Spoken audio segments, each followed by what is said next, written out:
Hello दोस्तों, स्वागत है आप सबका हमारे यूट्यूब चैनल पर। हम लोग रिवाइज कर रहे थे रेलवे इंजीनियरिंग। आधा हम लोगों ने कंप्लीट कर लिया था, रिवाइज कर लिया था। जितना बचा था आज हम लोग उसको कंप्लीट रिवीजन करेंगे।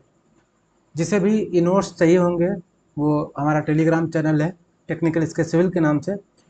चैनल से जुड़कर वहाँ से नोट्स प्राप्त कर सकते हैं। चैनल का लिंक, टेलीग्राम चैनल का लिंक डिस्क्रिप्शन में दिया गया है, वहाँ से जाके चैनल से जुड़ सकते हैं टेलीग्राम से। तो आज हम लोग शुरू करेंगे कैन डेफिशिएंसी से और कंप्लीट करेंगे। तो क्या होता है कैन डेफिशिएंसी, इसको देखते हैं।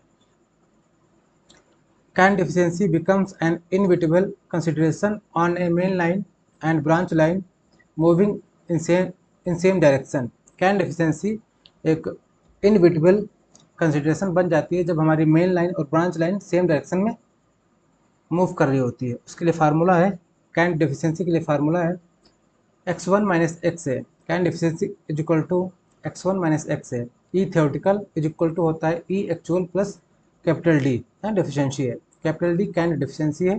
तो e theoretical is equal to e actual plus capital D, जहाँ एक्स ए हमारा actual cant as per average speed है। जहाँ एक्स ए हमारा actual cant as per average speed है। x1 हमारा cant required for a high speed train है। ई theoretical theoretical cant है। ई actual actual cant है। कैपिटल डी कैंट डेफिशिएंसी है। आगे दिया गया permissible limit of cant deficiency. Cant deficiency की परमिसिबल लिमिट्स दी गई हैं ब्रॉड गेज के लिए, मीटर गेज के लिए और नैरो गेज के लिए।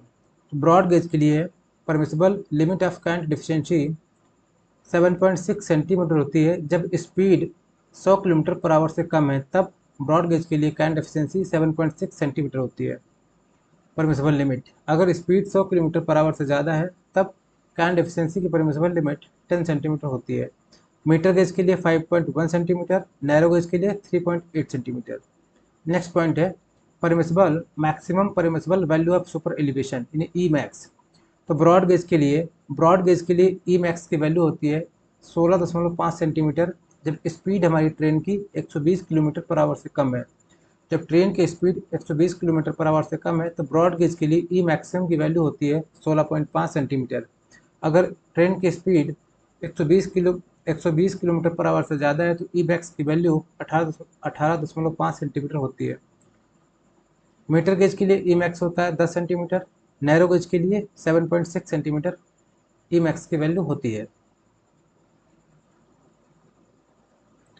आगे हमारे पास है speed based on length of transition curve. Speed based on length of transition curve के बेस पर speed up to 100 kilometre per hour. 100 kilometre per hour speed के लिए फार्मूला है V maximum is equal to होता है V max is equal to होता है minimum of 134 L upon C A और 134 एल अपन सी डी। ये V max के लिए फार्मूला है जब स्पीड हमारी 100 किलोमीटर पर आवर तक है। दूसरा फॉर हाई स्पीड ट्रेन के लिए फार्मूला है वी मैक्स के लिए जब स्पीड 100 किलोमीटर पर आवर से ज़्यादा है।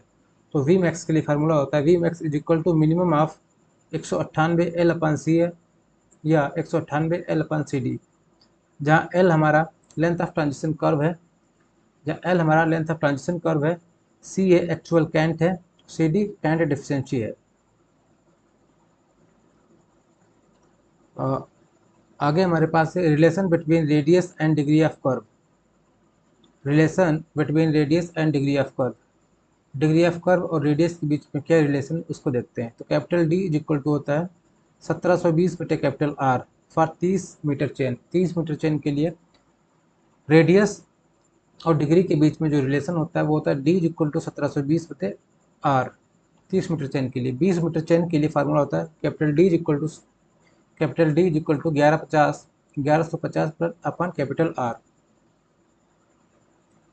Capital D degree of curve है, capital R radius of curve है मीटर में।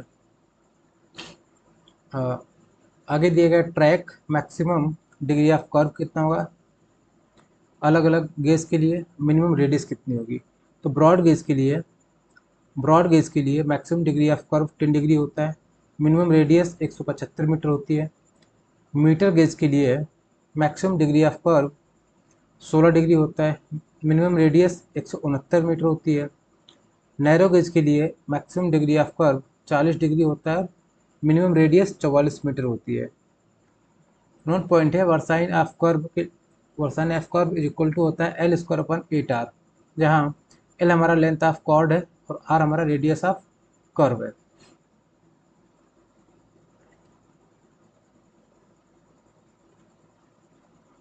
आगे हमारे पास है ग्रेड कंपनसेशन।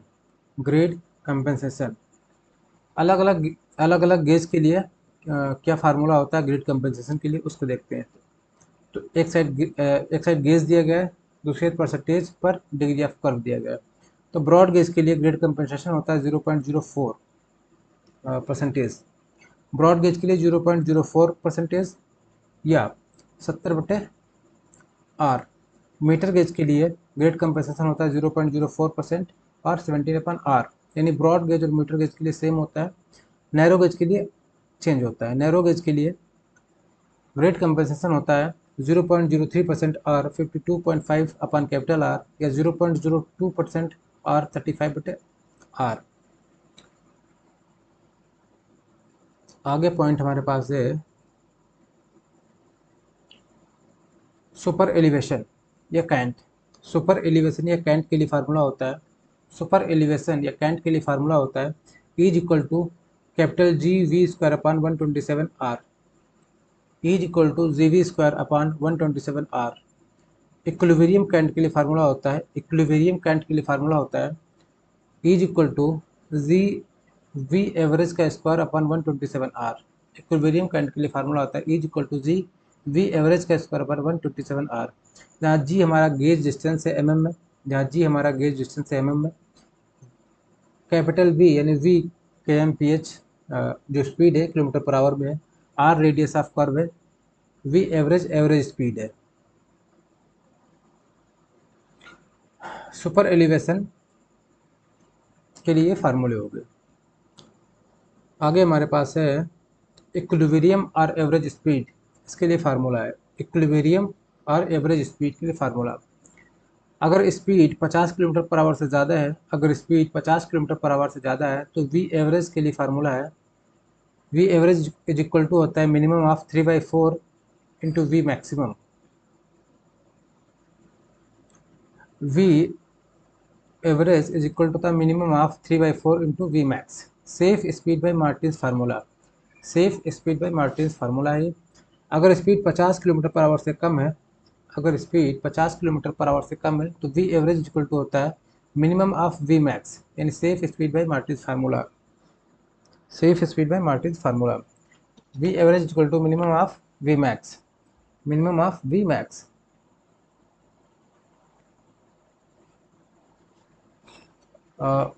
इनमें से मिनिमम होता है यहाँ पे जो अगर स्पीड 50 किलोमीटर पर आवर से ज़्यादा है तो वी एवरेज होता है मिनिमम ऑफ 3/4 वी मैक्स या safe speed by Martin's formula. Martin's formula के द्वारा जो सेफ स्पीड दी गई है वो और मिनिमम ऑफ 3/4 वी मैक्स, इन दोनों में से जो भी मिनिमम होगा वो हमारी एवरेज स्पीड होगी जब स्पीड हमारी 50 किलोमीटर पर आवर से ज़्यादा होगी।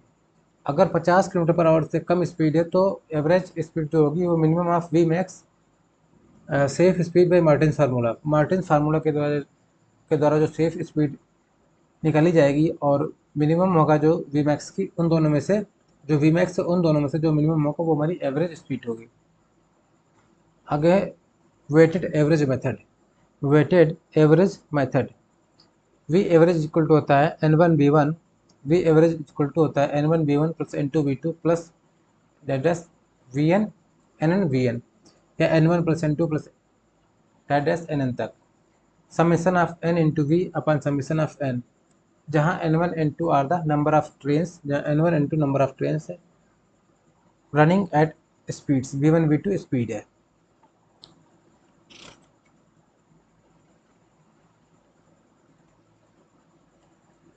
आगे हमारे पास है ट्रांजिशन कर्व। ट्रांजिशन कर्व क्या होता है? ट्रांजिशन कर्व इसको देखेंगे।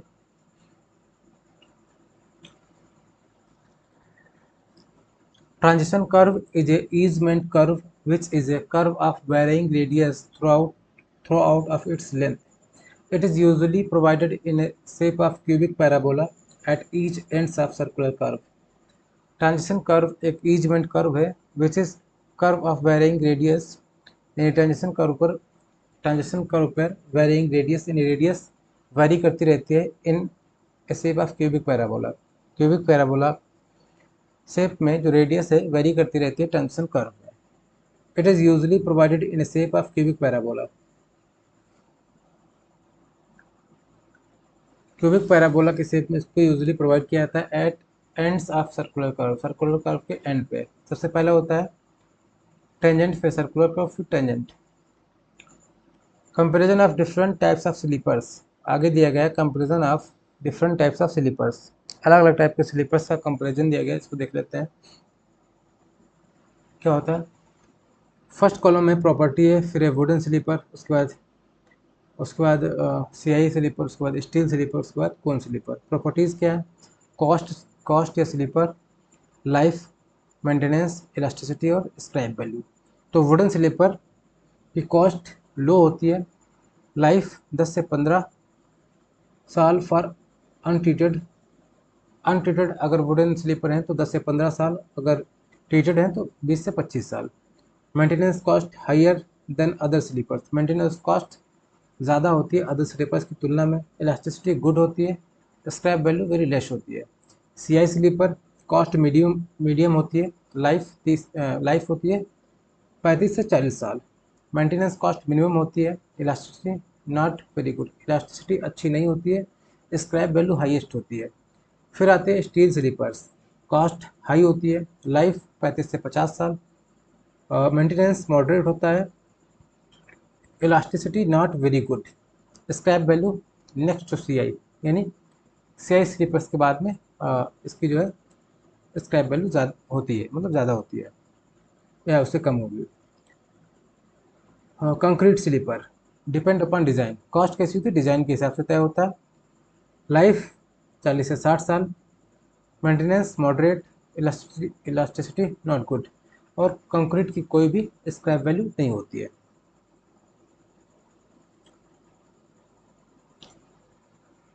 आगे दिया गया है साइज ऑफ स्लीपर्स, स्लीपर्स के साइज कौन कौन से होते हैं। साइज ऑफ स्लीपर, गेज दिया गया है, साइज दिया गया है, बियरिंग एरिया पर स्लीपर दिया गया है स्क्वायर फीट में। तो ब्रॉड गेज के लिए जो स्लीपर होता है उसका साइज होता है 275 गुणे 25 गुणे 12.5, 275 गुणे 25 गुणे 12.5, और जो बियरिंग एरिया पर स्लीपर होता है 5 स्क्वायर फीट होता है। मीटर गेज के लिए साइज होता है 180 गुणे 20 गुणे 11.5, बेरिंग एरिया पर sleeper 3.33 square feet. Narrow gauge के लिए 150 गुणे 18 गुणे 11.5, 150 गुणे 18 गुणे 11.5, 2.25 स्क्वायर फीट बेरिंग एरिया पर स्लीपर। आगे number of sleeper at crossing, crossing पे कितने नंबर ऑफ स्लीपर होते हैं वो दिया गया है। वन इन 8.5 पे 1 in 8.5 अगर है तो स्लीपर्स की जो नंबर होते हैं 51 स्लीपर होते हैं, 51 स्लीपर होते हैं। 1 in 12 के लिए 70 स्लीपर होते हैं, 1 in 12 के लिए 70 स्लीपर होते हैं, 1 in 8.5 के लिए 51 स्लीपर होते हैं। आगे हमारे पास है कंपोजिट स्लीपर इंडेक्स, CSI के लिए फार्मूला है, कंपोजिट स्लीपर इंडेक्स के लिए फार्मूला है S+10H/20। Composite sleeper index CSI is equal to S+10 H/20, या S हमारा स्ट्रेंथ इंडेक्स है और H हमारा हार्डनेस इंडेक्स है।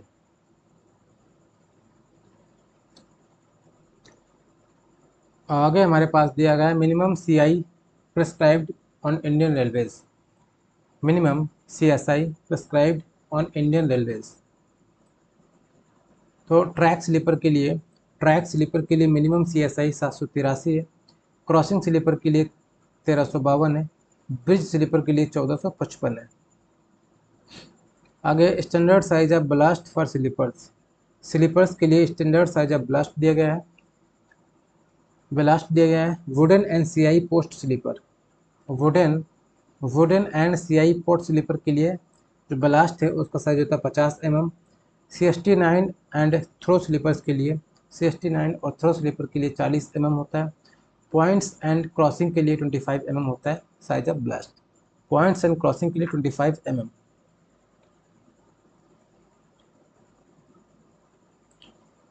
आगे हमारे पास है adzing of sleepers. Adzing of sleepers के लिए फार्मूला भी आगे दिया गया है। Process of cutting the wooden sleeper at a slope of 1/20 at the rail set before laying. Adzing a sleeper क्या है? Process of cutting the wooden sleeper at a slope of 1/20 at rail seat before laying. ये हमारा process होता है adzing of sleeper का। फिर है optimum depth of ballast cushion. Ballast cushion के लिए ऑप्टिमम डेप्थ के लिए फार्मूला होता है capital D equal to S minus W/2। Optimum depth of ballast cushion के लिए फार्मूला है capital D equal to S minus W/2। S क्या है? स्लीपर स्पेसिंग है, जहाँ S स्लीपर स्पेसिंग है, W विथ ऑफ स्लीपर है। कुछ इंपॉर्टेंट टर्मिनोलॉजी दी गई है, इसको देख लेते हैं। ब्लास्ट कुशन क्या होता है? ब्लास्ट कुशन क्या होता है उसको देखते हैं। ये क्या है? Ballast provided at the bottom of sleeper. Sleeper के बॉटम में जो ब्लास्ट प्रोवाइड किया था उसे ब्लास्ट कुशन बोलते हैं। क्रिप ब्लास्ट क्या है? Ballast ballast between two sleepers, दो स्लीपर्स के बीच में जो ब्लास्ट है उसे क्रिप ब्लास्ट बोलते हैं। शोल्डर ब्लास्ट क्या है? Ballast provided at the ends of sleepers, sleepers के एंड्स में जो ब्लास्ट प्रोवाइड किया जाता है वही हमारा शोल्डर ब्लास्ट कहलाता है। पैकिंग क्या है? It is the process of ramming the ballast underneath the sleeper. It is the process of ramming the blast underneath the sleepers. Minimum packing space between two sleepers 30 से 35 centimetre. Minimum packing space between two sleeper 30 से 35 centimetre होता है। Boxing क्या है? It is the purpose of fitting the ballast around the sleepers. It is the purpose of it is the purpose of filling the ballast around the sleepers. फिर आगे दिया गया है टाइप ऑफ गेज और depth of ballast cushion. Type of gauge दिया गया और depth of ballast cushion. Trunk line और ब्रॉड गेज के लिए जो डेप्थ ऑफ ब्लास्ट होता है cushion, depth of ballast cushion जो होता है 25 सेंटीमीटर होता है। मीटर गेज के लिए 15 से 20 सेंटीमीटर होता है। नैरो गेज के लिए 15 सेंटीमीटर होता है। नैरो गेज के लिए 15 सेंटीमीटर होता है।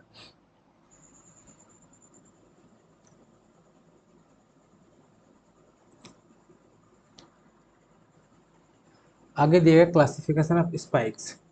क्लासिफिकेशन ऑफ स्पाइक्स, तो पहला है डॉग स्पाइक्स या dog spikes depth 120.6 mm। Dog spikes depth 120.6 mm use to holding flat footed rails on wooden sleepers. Dog spikes का यूज़ करते हैं कहाँ? Holding flat footed rails on wooden sleepers. दूसरा है स्क्रू या कैच स्पाइक्स। स्क्रू या catch spikes, it is costly and has double holding power than dog spikes. ये महंगा होता है और डॉग स्पाइक्स से ज़्यादा होल्डिंग पावर रखता है। थर्ड हमारा है elastic spikes. Elastic spikes, holding power is good and prevents the creep of rail. जो इलास्टिक स्पाइक्स होते हैं ये इनकी होल्डिंग पावर अच्छी होती है और क्रीप को ये रोकते हैं, प्रिवेंट करते हैं क्रीप को रेल में। थर्ड है राउंड स्पाइक्स। लास्ट फोर्थ है round spikes. Fixing chair of bull-headed to wooden sleepers and for fixing slide chairs of point in crossing। Point और क्रॉसिंग पर जो स्लाइड चेयर्स होती है उनको फिक्स करने के काम आती है। और जो bull headed fixing chair of bull headed जो वुडन स्लीपर्स हैं उनकी चेयर को फिक्स करने में भी राउंड स्पाइक का यूज़ होता है। नीचे फिगर दिया गया है डॉग स्पाइक, स्क्रू, इलास्टिक और राउंड स्पाइक्स का। आगे हमारे पास है tools and it's use in railway track. Tools दिए गए हैं, उनका रेलवे ट्रैक में क्या यूज़ होता है वो देखेंगे हम लोग। पहला है शॉवेल एंड ब्लास्ट ट्रैक। पहला हमारे पास है shovel and ballast track. Handling the ballast on the sleeper. Sleeper पर जो ब्लास्ट को हैंडल करने में इसका यूज होता है कि इसका शॉवेल एंड ब्लास्ट ट्रैक का। दूसरा हमारे पास है rail tong. Rail tong for lifting the rails, rails को उठाने में रेल टॉन्ग का यूज़ किया जाता है। थर्ड हमारे पास है क्लॉ बार्स। थर्ड हमारे पास है claw bars, remove the dog spikes out of sleepers और फॉर लिफ्टिंग ट्रैक, ट्रैक को लिफ्ट करने को उठाने के लिए या डॉग स्पाइक्स को रिमूव करने के लिए, बाहर निकालने के लिए क्लॉ बार्स का यूज़ किया जाता है। फोर हमारे पास है क्रो बार्स। नंबर फोर्थ हमारे पास crow bars, to correct track alignment and lift the track for surfacing, जो ट्रैक अलाइनमेंट है उसको सही करने के लिए, ट्रैक अलाइनमेंट को सही करने के लिए और सरफेसिंग के लिए ट्रैक को लिफ्ट करने के भी काम आता है हमारा क्रो बार्स। फिफ्थ नंबर हमारा है कॉटर्स। फिफ्थ नंबर हमारा कॉटर्स। कॉटर्स का क्या क्या क्या काम होता है?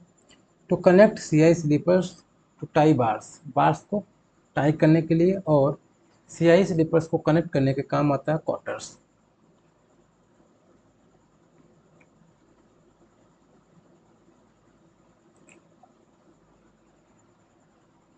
अगला हमारे पास है इंस्ट्रूमेंट टूल और उसका यूज़, डेंसोमीटर। अगला हमारे पास है six number densometer. Six number हमारे पास है densometer, measure the depression of sleeper और packing wides under the sleeper ends. Densometer का यूज़ किया जाता है measure the depression of sleepers, sleeper पे जो डिप्रेशन होता है उसको मेजर करने में इसका काम इसका यूज़ होता है। और packing wides under the sleeper ends, sleeper के एंड्स पे जो पैकिंग होता है वाइड्स को, उसको पैकिंग में भी इसका यूज़ किया जाता है। सेवन नंबर है, सेवन नंबर है हमारे पास में विशोर्स मायर, विशोर्स मेयर, measurement of unevenness of rail, rail की अनइवननेस को मेजर करने के लिए विशोर मेयर का यूज़ किया जाता है। Measurement of unevenness of rail top and rectification of alignment, alignment के रेक्टिफिकेशन के लिए, अलाइनमेंट के रेक्टिफिकेशन के लिए और जो टॉप रेल का जो टॉप होता है उसका अनइवननेस को मेजर करने के लिए वियर्स मेयर का यूज़ किया जाता है। एट्थ नंबर हमारा जिम क्रो। एट्थ नंबर हमारा है जिम क्रो। जिम क्रो का यूज़ कहाँ करते हैं? To bend the rails, rails को वेंड करने में, रेल्स को वेंड करने में इसका यूज़ करते हैं। रेल्स को वेंड करने में जिम क्रो का यूज़ किया जाता है। 9 नंबर हमारा है sleeper tongs, to lift sleepers, sleepers को लिफ्ट करने के लिए, स्लीपर्स को लिफ्ट करने के लिए इसका यूज़ किया जाता है। 9 नंबर जो हमारा पॉइंट है स्लीपर टॉन्ग्स, इसको स्लीपर को लिफ्ट करने के लिए इसका यूज़ किया जाता है। लास्ट 10 नंबर है treadle bar point lock and detector for interlocking, इसका यूज़ किया जाता है इंटरलॉकिंग के लिए। ट्रेडल बार, पॉइंट लॉक और डिटेक्टर, इसका यूज़ किया जाता है इंटरलॉकिंग के लिए। फिगर में अलग अलग जो इंस्ट्रूमेंट हैं, जो टूल हैं, उनको दिखाया गया है और कैसे इसका यूज़ होता है वो भी दिखाया गया है, देख सकते हैं।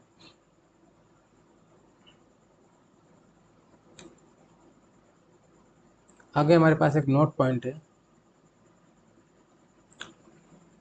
ट्रैक्टिव रेजिस्टेंस ग्रेटर देन होता है हॉलिंग कैपेसिटी के, हॉलिंग कैपेसिटी ग्रेटर देन होती है टोटल रेजिस्टेंस के, यानी सबसे ज़्यादा होता है ट्रैक्टिव रेजिस्टेंस, उससे कम होता है हमारा हॉलिंग कैपेसिटी, उससे कम होता है हमारा टोटल रेजिस्टेंस। आगे ट्रांजिशन कर्व के बारे में बताया गया है, फार्मूले है, फिगर है, इसको देखेंगे हम लोग।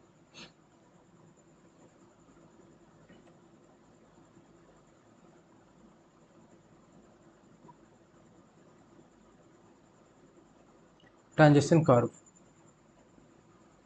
इक्वेशन ऑफ क्यूबिक पैराबोला की इक्वेशन क्या होती है? y is equal to x cube upon 6 RL। ये कई सारे एग्जाम्स में सीधे इक्वेशन पूछ ली जाती है। Equation of cubic parabola y is equal to x cube upon 6 RL। Deflection angle theta के लिए फार्मूला है, डिफ्लेक्शन एंगल थीटा के लिए फार्मूला है, theta is equal to tan inverse 1/3 tan phi, tan inverse 1/3 tan phi। Square angle phi के लिए formula है phi is equal to tan inverse x square by two R L. Phi is equal to tan inverse x square by two R L. Shift के लिए formula है S is equal to L square upon 24 R. इससे तो direct numerical पूछ लेता है कई सारे एग्जाम्स में। फार्मूला भी बहुत पूछता है और इससे न्यूमेरिकल भी पूछे जाते हैं, तो ये ज़्यादा इंपॉर्टेंट है। Shift S is equal to L square upon 24 R. Curve lead के लिए फार्मूला है L square G N upon two. L square G N upon two, तो एन हमारा क्रॉसिंग नंबर है। Crossing number is equal to cot alpha है। ये figure दिया गया है। पहले टेंजेंट यानी स्ट्रेट लाइन है, लास्ट में स्ट्रेट लाइन है, बीच में हमारा सर्कुलर कर्व या ट्रांजिशन कर्व दिया गया है।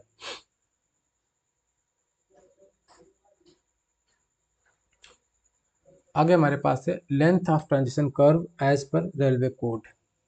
Length of transition curve as per railway code. Railway code के हिसाब से जो लेंथ ऑफ ट्रांजिशन कर्व क्या होती है उसके लिए फॉर्मूला दिया गया है। L maximum, L is equal to maximum of length of transition curve, L is equal to maximum of 0.073 C A into V max, 0.073 C D into V max, 7.20 C A.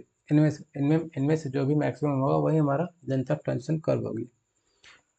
और यह maximum of L is equal to 4.4 under root R, L is equal to 3.28 V square by R. जहाँ C हमारा actual current है, C D हमारा current efficiency है, V max हमारा maximum speed है। आगे दिया गया है gauge length of bogie, height of bogie, centre to centre distance of bogie.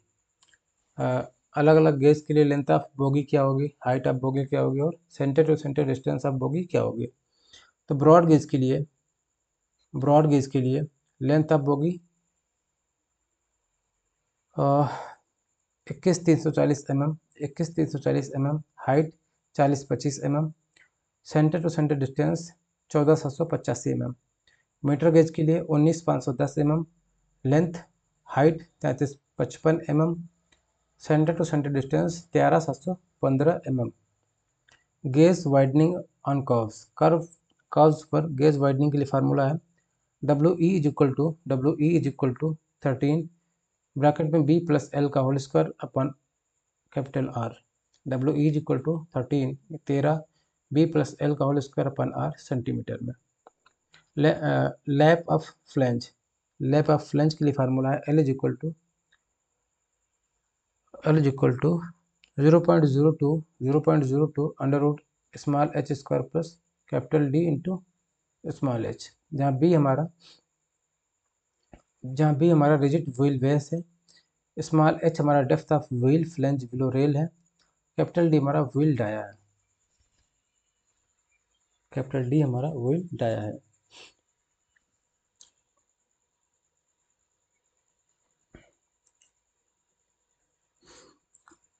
ये आगे नोटेशंस दिए गए हैं। कैपिटल आर हमारा radius of curve in metre में है, small H depth of wheel flange below rails है, कैपिटल डी व्हील डाया है, जी गेज ऑफ ट्रैक है, स्मॉल डी हील डाइवर्जेंस है, अल्फा क्रॉसिंग एंगल है, बीटा स्विच एंगल है and crossing number है।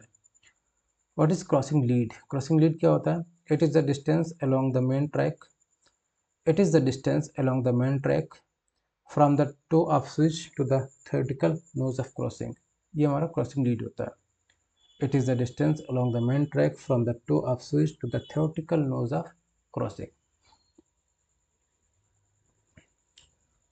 पहला हमारा क्रॉसिंग लीड है। क्रॉसिंग लीड के लिए फार्मूला क्या है उसको देखते हैं।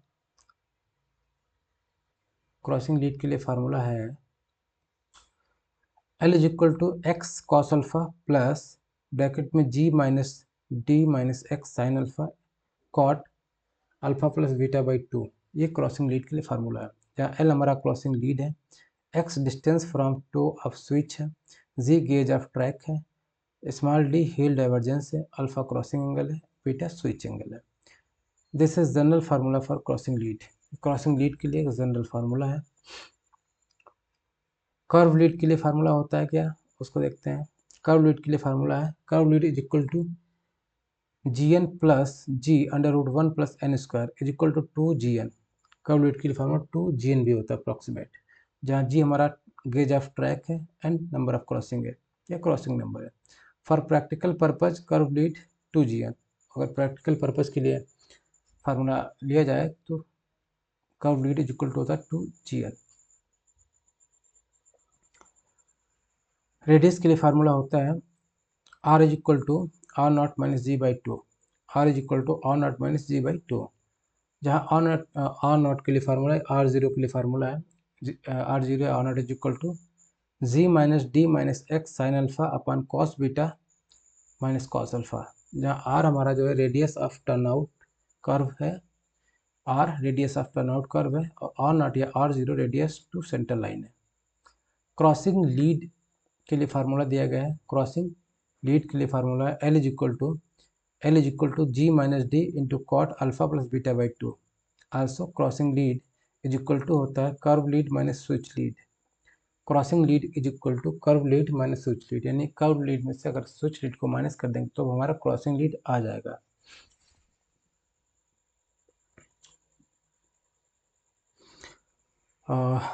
Method of determining crossing numbers. Crossing numbers को डिटरमाइन करने के लिए फार्मूले दिए गए हैं। क्रॉसिंग नंबर को डिटरमाइन करने के लिए फार्मूले हैं, मेथड है कोल्स और राइट एंगल ट्रायंगल मेथड। पहला है कोल्स और right angle triangle method, N is equal to cot alpha होता है, N is equal to cot alpha. दूसरा है centre line method, alpha is equal to 2 cot inverse 2n। Alpha is equal to 2 cot inverse 2n। Isosceles triangle method होता है, alpha is equal to 2 cosec inverse 2n, 2 cosec inverse 2n। Higher the value of n, smaller will be the crossing angle alpha and vice versa। अगर n की अगर n की value ज़्यादा है, higher the value of n की value ज़्यादा है तो smaller will be the crossing angle alpha. तो क्रॉसिंग एंगल अल्फा कम होंगे, इसका वाइस वर्सा भी सही है, यानी अगर क्रॉसिंग एंगल ज़्यादा है तो जो वैल्यू ऑफ n जो है कम होगी। लास्ट है स्विच लीड। स्विच लीड क्या है? It is the distance from the tangent point to the theoretical nose of crossing measured along the main track. Switch lead is the distance from the tangent point to the theoretical nose of crossing measured along the main track.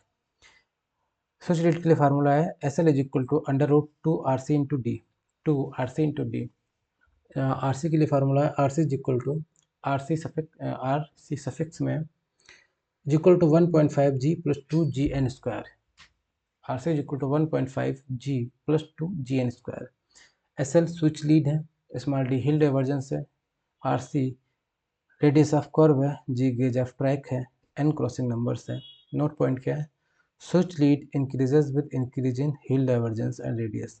Radius और हिल divergence बढ़ने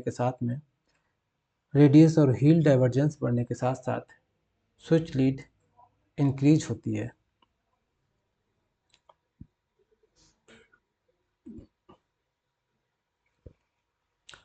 आगे दिए गए important terms को देख लेते हैं।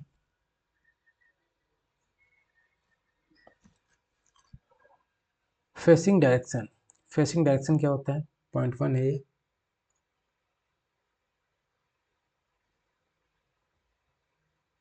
Facing direction, one standing at the toe of switch and looks towards crossing, उसको फेसिंग डायरेक्शन बोलते हैं।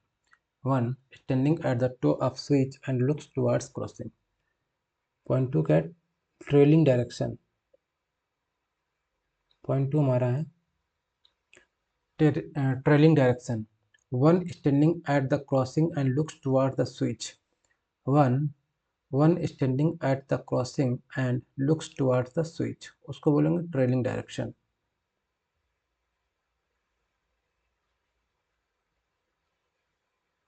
थर्ड पॉइंट हमारा है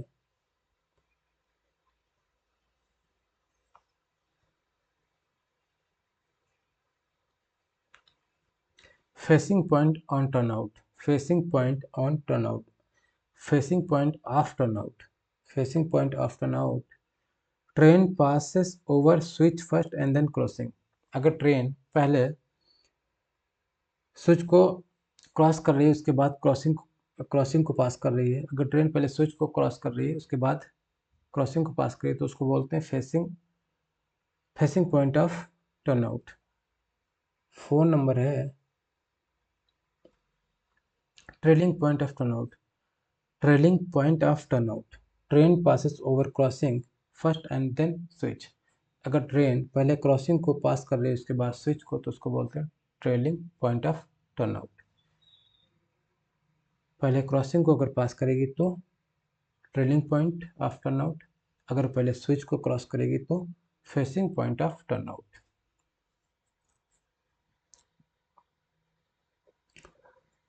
ये लास्ट पॉइंट है, इसमें हम लोग टाइप्स ऑफ सिग्नल पढ़ेंगे उसके अलग अलग बेस के आधार पर,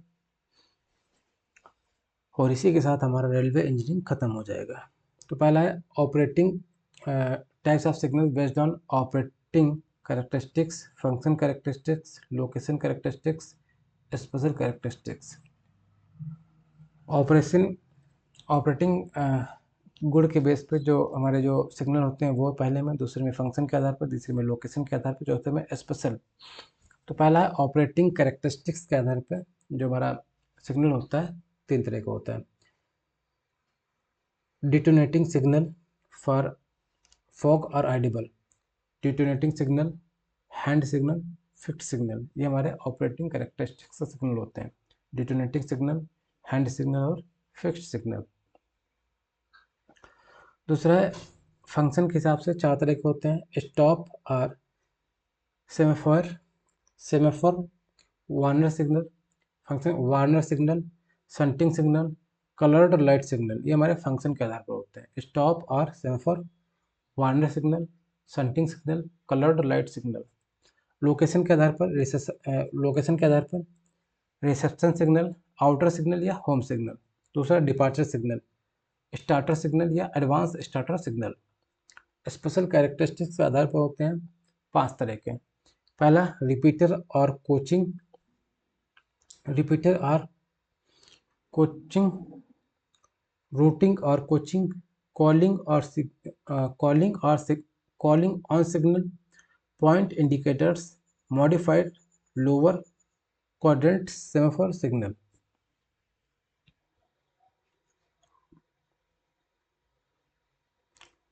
तो पहला हमारा है कैरेक्टरिस्टिक्स, ऑपरेटिंग कैरेक्टरिस्टिक्स के आधार पर जो सिग्नल है उसको देखते हैं।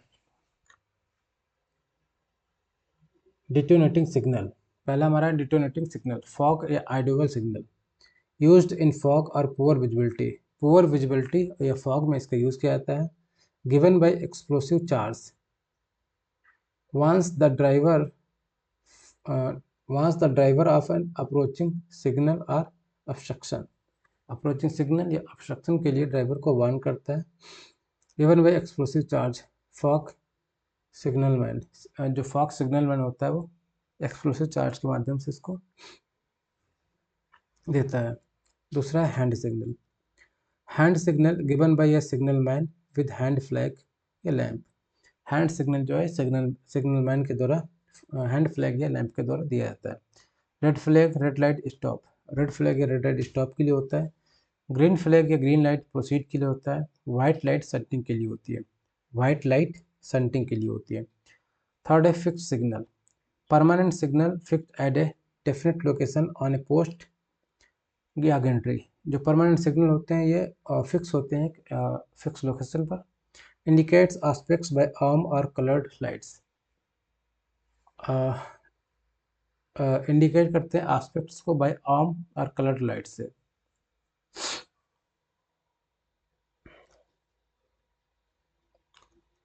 दूसरा हमारा है फंक्शन कैरेक्टरिस्टिक्स के आधार पर सिग्नल, स्टॉप या सेमाफोर सिग्नल, स्टॉप या सेमाफोर सिग्नल शोज स्टॉप और प्रोसीड एस्पेक्ट, शो करता है स्टॉप या प्रोसीड एस्पेक्ट से। Most important type of signal,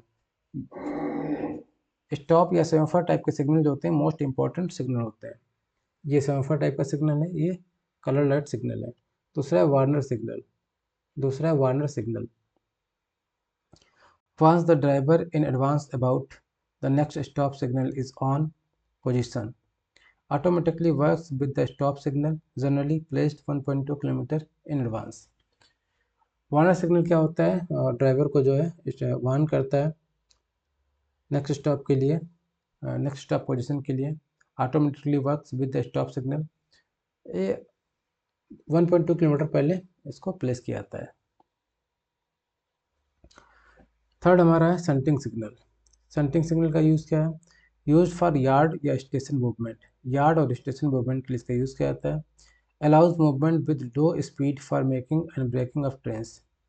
low speed पर अलाउ मूवमेंट, लो स्पीड पर इसका मूवमेंट होता है मेकिंग और ब्रेकिंग ऑफ ट्रेन्स को लिए। थर्ड हमारा है allows movement with low speed for making and breaking of trains. Fourth हमारा है coloured light signal. Colored light signal shows aspect by colored electric lights. Day and night both are clearly visible, mostly used now in Indian Railways. Colored light signal का use mostly किया जाता है Indian railways में, day night में clearly visible होता है।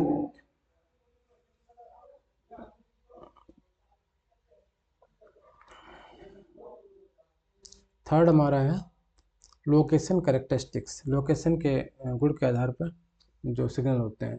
तो पहला है reception signal, outer signal. First stop signal for an incoming train. First stop signal for an incoming train, पहला स्टॉप सिग्नल होता है एक इनकमिंग ट्रेन के लिए। Controls entry to the station section. Controls entry to the station section placed about 1.2 to 1.8 kilometre before home signal. Home signal से 1.2 से 1.8 kilometre पहले इसको प्लेस किया जाता है। दूसरा होम सिग्नल। होम सिग्नल क्या होता है? Main stop signal at the entrance of station. Main stop signal at the entrance of station controls entry into the station yard. Departure signal. दूसरा है डिपार्चर सिग्नल। डिपार्चर सिग्नल में दो तरह का होता है, स्टार्टर सिग्नल और advance starter signal. Starter signal first signal for outgoing train. Authorities authorises the driver to leave the station. Departure signal first signal होता है आउटगोइंग ट्रेन के लिए। Authorises the driver to leave the station, station को authorise करता है station से leave करने के लिए। Located at the departing end of platform. Platform के एंड में इसको प्लेस किया जाता है। Advance starter signal provided on important या बिजी स्टेशन। इम्पॉर्टेंट और बिजी स्टेशन पर एडवांस स्टार्टर सिग्नल को प्रोवाइड किया जाता है। Placed in advance of starter permits the train to approach the starter. चौथा हमारा रिपीटर। स्पेशल कैरेक्टरिस्टिक्स के आधार पर जो सिग्नल होते हैं। पहला रिपीटर और कोचिंग सिग्नल। रिपीटर और coaching signal repeats the aspect of the main signal provided when main signal is not uh,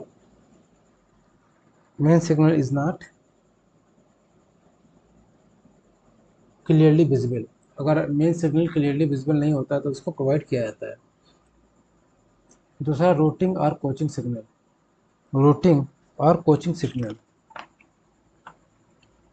indicates the route to be taken when more than one route is available। जब एक से ज़्यादा root available होते हैं तो root को indicate करने के लिए रूटिंग या कोचिंग सिग्नल को प्रोवाइड किया जाता है। Shows the line to which the train will go. उस लाइन को शो करता है जिस पर ट्रेन को जाना होता है। अगला है कॉलिंग और signal. Fixed at the end of a siding और डेड एंड लाइन। कॉलिंग या सिग्नल, कॉलिंग ऑन सिग्नल को फिक्स किया जाता है at the end of siding और dead end line. Dead end line पर इसको फिक्स किया जाता है। Shows one red light to stop movement. एक रेड लाइट शो करता है मूवमेंट को स्टॉप करने के लिए। पॉइंट इंडिकेटर्स, इसमें क्या होगा? Shows the position of points. जो पॉइंट्स की पोजीशन है उनको शो किया जाता है। Green line is clear, red line is not clear. Last है modified tower quadrant या semaphore signal. Modified lower quadrant semaphore signal. Arm moves below the horizontal position. Horizontal used on converted mechanical system. इसका use किया जाता है converted mechanical system में. ये हो गया हमारा lower quadrant semaphore signal. Last में कुछ की पॉइंट्स दिए गए हैं, उनको देख लेते हैं. आउटर सिग्नल वंस 1.2 से 1.8 kilometre before station. Outer signal 1.2 से 1.8 किलोमीटर पहले होते हैं स्टेशन के. Home signal controls entry to station. Home signal station में एंट्री को कंट्रोल करता है. Starter signal departure from station. Starter signal departure होता है स्टेशन से. Advance starter in advance of starter. Detonating signal used in fog. Fog में detonating signal का use किया जाता है. Most widely used now. आज का सबसे ज़्यादा यूज होता है कलर्ड लाइट सिग्नल्स का. तो यहाँ पे ख़त्म होता है हमारा आज रेलवे इंजीनियरिंग का रिवीजन, कंप्लीट रिवीजन. ये नोट्स अगर किसी को चाहिए हो तो हमारा टेलीग्राम चैनल है टेक्निकल एसके सिविल नाम से. तो लिख देते हैं यहाँ, टेलीग्राम चैनल है टेक्निकल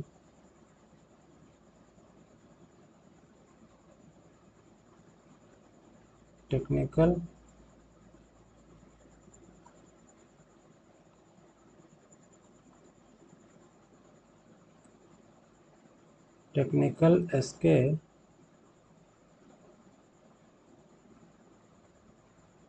सिविल नाम से. टेक्निकल एसके सिविल नाम से टेलीग्राम चैनल है. वहाँ पे ये नोट्स प्रोवाइड किए जाएंगे. टेलीग्राम चैनल का लिंक डिस्क्रिप्शन में दिया जाएगा. वहाँ से आप लोग सीधे हमारे टेलीग्राम चैनल से जुड़ सकते हैं. वहाँ से आप लोगों को ये नोट्स मिल जाएंगे. धन्यवाद. कल मिलेंगे किसी नए सब्जेक्ट के साथ में जिसको हम लोग रिवाइज करेंगे. तो ये कंटेंट अच्छा लग रहा हो, वीडियोज अच्छे लग रहे हो तो वीडियो को शेयर करें, लाइक करें और कमेंट करें और चैनल को सब्सक्राइब करें. Thank you.